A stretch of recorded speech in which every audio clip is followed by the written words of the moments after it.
Dears, good morning. എല്ലാവർക്കും നമസ്കാരം. കിരണിൻ്റെയും കല്യാണിയുടെയും ഇന്നത്തെ വിശേഷത്തിലേക്ക് എല്ലാ കൂട്ടുകാർക്കും സ്വാഗതം കേട്ടോ.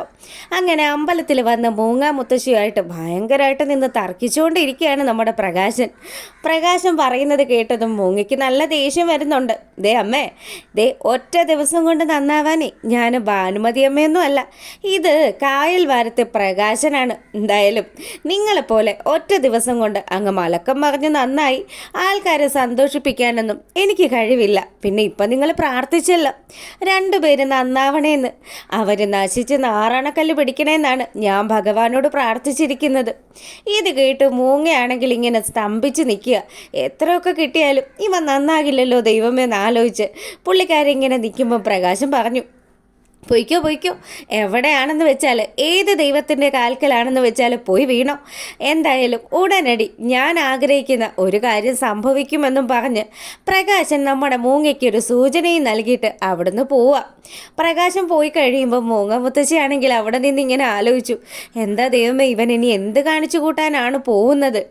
അങ്ങനെ ആ ഒരു സീനൊക്കെ കഴിയുമ്പോഴാണെങ്കിൽ ദാ നമ്മളെ കാണിക്കുന്നത് ഉമ്മറത്തങ്ങനെ വിഷമത്തോടു കൂടി ഇരിക്കുകയാണ് നമ്മുടെ താര അങ്ങനെ ഇരിക്കുന്ന കാണുമ്പോൾ നല്ല സങ്കടമുണ്ട് നമ്മുടെ ദീപയ്ക്ക്. ദീപ അടുത്തേക്ക് വന്നിട്ട് താരയോട് ചോദിച്ചു, എന്ത് പറ്റി താരെ, എന്താ ഇങ്ങനെ ഇവിടെ വന്ന് ഇങ്ങനെ ഇരിക്കുന്നത്? ദേ ഒരു കാര്യം എപ്പോഴും ആലോചിക്കണം കേട്ടോ. ഈ ഉമ്മറത്ത് ഇങ്ങനെ ഇരിക്കുമ്പം അപ്പുറത്ത് ആ വീട്ടിൽ നിന്ന് ഒരുത്തി നമ്മളെ ജനാലയിലൂടെ നോക്കുന്നുണ്ട് എന്നുള്ള കാര്യം സ്വന്തം അമ്മയാണെന്ന് പോലും നോക്കില്ല. അവളുണ്ടല്ലോ, അവളുടെ കയ്യിൽ തോക്കുണ്ടെങ്കിൽ അത് വെച്ച് വെടിവെക്കാനും മടിക്കില്ല. എന്തായാലും താര ഈ കാര്യം കേട്ടതും അതിനെന്താ ചേച്ചി, എന്നെ കൊന്നാലും എനിക്കൊരു പ്രശ്നവും ഇല്ല എന്നുള്ള രീതിയിൽ ഞാൻ നമ്മുടെ ദീപയോട് സംസാരിക്കുക. മകളുടെ കൈകൊണ്ട് മരിക്കാൻ തനിക്കൊരു മടിയില്ല എന്നൊക്കെ താര പറയുന്നത് കേൾക്കുമ്പം ദാ ഇവിടെ താരയെയും ദീപയും ഒക്കെ രൂക്ഷമായി നിരീക്ഷിച്ചു കൊണ്ടിരിക്കുകയാണ് നമ്മുടെ സരയും. അപ്പം സരയും അവിടെ നിന്ന് നോക്കുന്നത് കണ്ടുകൊണ്ട് തന്നെയാണ് ദീപ താരയോടൊരു താക്കീത് കൊടുത്തത്. അങ്ങനെ ഇവർ സംസാരിച്ചുകൊണ്ട് നിൽക്കുമ്പം ദാ നമ്മുടെ കിരണും കല്യാണിയും കൂടി വരിക. ഓ വരുന്നുണ്ടല്ലോ അവനും അവളും. എന്നീ എവിടേക്ക് കറങ്ങാൻ പോകാനാണോ, ഉടുത്തൊരുങ്ങിയാണല്ലോ നിൽക്കുന്നത് എന്നൊക്കെ നമ്മുടെ സരയും ഇങ്ങനെ ആലോചിച്ചുകൊണ്ട് നിൽക്കുക. അങ്ങനെ ഇവർ സംസാരിച്ചുകൊണ്ട് നിൽക്കുമ്പം എന്താണ് അമ്മയും താരാൻ്റെയും കൂടി ഒരു ചർച്ച. അതോ മോനെ, ഇവിടെ ഇങ്ങനെ വന്ന് തനിച്ചിരിക്കരുതെന്ന് ഞാൻ താരയോട് പറയുമായിരുന്നു. ദേ അപ്പുറത്തുള്ളവളുണ്ടല്ലോ, ഏത് നിമിഷം എന്താ ചെയ്യാന്നൊന്നും പറയാൻ പറ്റില്ലല്ലോ. അതുകൊണ്ടാണ് ഞാൻ താരയോടൊരു താക്കീത് കൊടുത്തത്. ഇനി താരയ്ക്കാണെങ്കിലും മകളുടെ കൈകൊണ്ട് മരിച്ചാലും പ്രശ്നമില്ലെന്നാണ് പറയുന്നത്. എന്താ മോനെ ചെയ്യുന്നത്? അത് ശരിയാട്ടോ താരാൻ്റി, അമ്മ പറഞ്ഞത് 100% ശരിയാ. ദേ അപ്പുറത്തുള്ള സരയും അവളുടെ അച്ഛനും അമ്മയും ഒക്കെ നമ്മൾ നശിച്ചു പോകണമെന്ന് ആഗ്രഹിക്കുന്ന കൂട്ടത്തിലുള്ളവരാ. അതുകൊണ്ട് അവരുടെ കയ്യിൽ നിന്ന് എന്ത് എപ്പോൾ ഉണ്ടാകുമെന്നൊന്നും പറയാൻ പറ്റത്തില്ല. അതല്ലേ ഞങ്ങൾ ആൻറ്റിയെ തനിച്ചിരുത്താത്തേന്ന് പറഞ്ഞു. അങ്ങനെ ഇവർ സംസാരിച്ചു കൊണ്ട് നിൽക്കുമ്പം നമ്മുടെ കല്യാണിയുടെ ഫോണിലേക്ക് മൂങ്ങ മുത്തശ്ശി വിളിക്കുക. അമ്മുമ്മയാണല്ലോ വിളിക്കുന്നത്. എന്താണാവോ കാര്യമെന്ന് ആലോചിച്ച് നമ്മുടെ കല്യാണി ഫോൺ എടുക്കുക. അപ്പോഴത്തേക്കിനും മുത്തശ്ശി പറഞ്ഞു, അതേ മോളെ, ഞാൻ ഇന്നിവിടെ ക്ഷേത്രത്തിൽ വന്നിട്ടുണ്ടായിരുന്നു. വന്ന സമയത്ത് പ്രകാശനെ കാണുകയും ചെയ്തു. അവൻ്റെ മനസ്സിൽ എന്തൊക്കെയോ ചില ലക്ഷ്യങ്ങളൊക്കെ ഉണ്ട് മോളെ. അവൻ നിങ്ങളെയൊക്കെ എന്തൊക്കെയോ ചെയ്യുമെന്ന് ഒരു ഭയം മുത്തശ്ശിക്ക് തോന്നി തുടങ്ങിയെന്ന്. ഇത് കേട്ടതും കല്യാണി പറഞ്ഞു, അതെ, അയാൾ അന്ന് അവിടെ വന്നതൊക്കെ നല്ല മനസ്സോടു കൂടിയല്ല എന്ന് എനിക്കറിയാം മുത്തശ്ശി.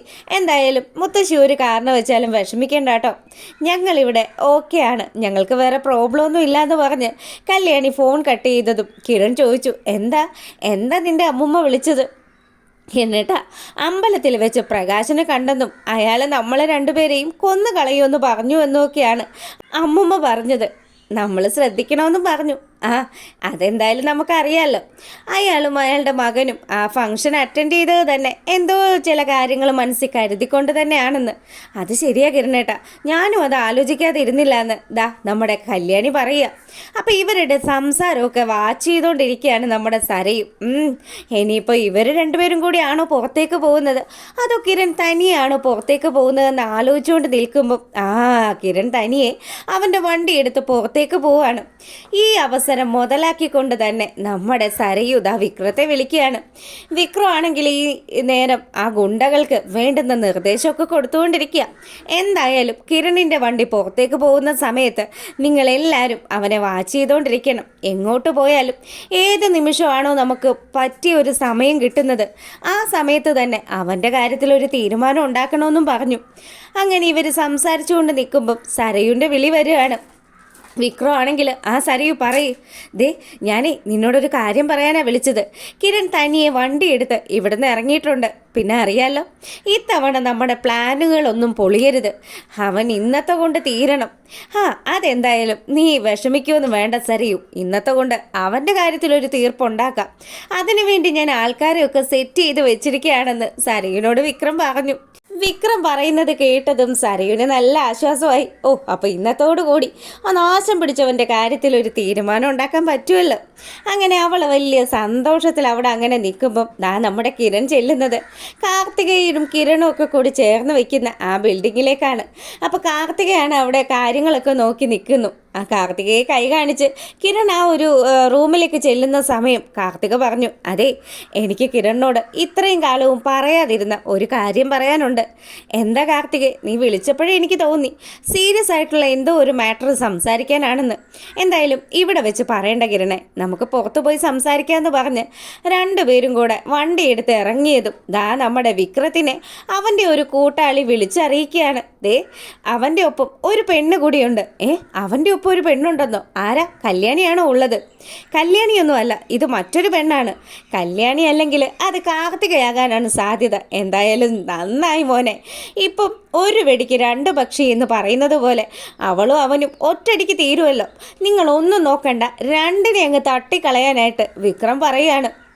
അങ്ങനെ വണ്ടിയൊക്കെ എടുത്ത് നമ്മുടെ കാർത്തികയും അതുപോലെ കിരണും കൂടി യാത്ര ചെയ്തുകൊണ്ട് വരുന്ന സമയത്ത് വണ്ടി ബ്രേക്ക് ഡൗൺ ആയി. അതിൻ്റെ ചില പരിപാടിയൊക്കെ നോക്കിക്കൊണ്ടിരിക്കുമ്പം കാർത്തിക പറഞ്ഞു, കണ്ടോ എൻ്റെ ജീവിതത്തിലെ പ്രശ്നങ്ങൾ പറയാൻ തുടങ്ങിയപ്പോൾ തന്നെ ഇങ്ങനെയാണല്ലോ കിരണിന് സംഭവിച്ചത്. എൻ്റെ കാർത്തികയെ വണ്ടിക്ക് എന്ത് പറ്റിയെന്ന് അറിയില്ല, സർവീസൊക്കെ ചെയ്തതാണെന്ന് പറഞ്ഞ് അങ്ങനെ അവനവിടെ നിൽക്കുമ്പം സഹായിക്കാനാണ് എന്നുള്ള വ്യാജേന 2-3 ചെറുപ്പക്കാർ വന്ന് നമ്മുടെ കിരണിനെ പിന്നിൽ നിന്നും ആക്രമിക്കാൻ ശ്രമിക്കുന്നു. അതോടുകൂടി കിരൺ കാര്യം മനസ്സിലാക്കുകയും കാർത്തിക തക്ക സമയത്ത് ഇടപെട്ടതുകൊണ്ട് കിരണിന് വലിയൊരു അപകടം ഉണ്ടാകാതിരിക്കുകയൊക്കെ ചെയ്യുകയാണ്. ആ ഗുണ്ടകളെയൊക്കെ അടിച്ചൊതുക്കിയതിന് ശേഷം ഒരുത്തനെ നമ്മുടെ കിരണിൻ്റെ കയ്യിൽ കിട്ടി. കിരൺ അവനോട് ചോദിച്ചു, ആരാടാ ഈ കൊട്ടേഷൻ തന്നത്? സാറേ, എന്നെ കൊല്ലരുത്, സരയു മേഡമാണ് ഈ കൊട്ടേഷൻ തന്നതെന്ന് പറഞ്ഞതും കാർത്തികയോട് നമ്മുടെ കിരൺ പറഞ്ഞു, കാർത്തികേ നിൻ്റെ ഫോണും തന്നെ, അവളെ ഞാനൊന്ന് വിളിച്ച് ഒന്ന് സന്തോഷിപ്പിച്ചേക്കാം. അങ്ങനെ നമ്മുടെ സരയു എന്തായി ഏതായെന്നൊക്കെ അറിയാതെ ഭയങ്കര ടെൻഷൻ അടിച്ച് നിൽക്കുമ്പോഴാണ് കിരണ് നമ്മുടെ കാർത്തികയുടെ ഫോണിൽ നിന്ന് സരയുനെ വിളിക്കുന്നത്. അങ്ങനെ ആ കോൾ എടുത്തതും, അതെ നിങ്ങൾ ആഗ്രഹിച്ചതുപോലെ തന്നെ അവൻ്റെ കഥ കഴിഞ്ഞിരിക്കുന്നു. എന്തായാലും കാത്തിരുന്നോ, അവൻ്റെ ഡെഡ് ബോഡി ഉടനെ തന്നെ അവൻ്റെ വീട്ടിലെത്തുമെന്നും പറഞ്ഞു.